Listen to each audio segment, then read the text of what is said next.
I'm Kathryn Sorensen, and I live here in Arizona, and I had a breast implant removal and replacement. I'm a professional bodybuilder, and I compete in a division called, it's figure division. So the look is kind of like a cobra. So you want to be like little on the waist, but then come out wide through your lats and your back. And I felt as I was building and gaining the muscle that I needed to be able to be successful in the sport with the extra implants, I felt very top heavy and very round just because I built the width, and then I also had a very full chest. I couldn't fit in a lot of clothes, not because of the implants, but because of like the back, my width that I had built in my back, which is what I wanted more than I wanted the implants. But the experience between the two, from my first surgery to my second, were way different. Like I just went into it, and whatever the doctor said, I kind of was like, okay, which gave me implant size that I didn't really want. So after the surgery, my initial surgery, I didn't even have really what I wanted because I was too afraid to kind of say what I really wanted.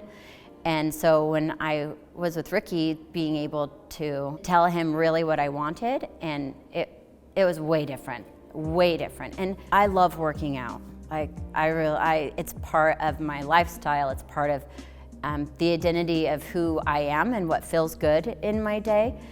And that was the hard part. So it really was like the 6 weeks of like not working out, not doing doctor's orders, and it was hard mentally, but it was probably one of the best things I could have done for my body at the time as well for my sport. Ricky did help a lot in my recovery. He just was always available. Like the whole staff was there, and I felt supported by the whole team. He was there for me my entire recovery on like a very professional yet personal level. I think Dr. Brown is in it for the health of his patients. He might speak honest truths to you that might not be like, oh, dang it, like I wanted to get that done.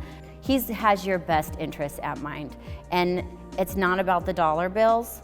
Anybody that walks in his door, it's all about how can the best outcome with the best health benefit be for my patient. And I really, I admire him, and I think that's why I would recommend him to everybody.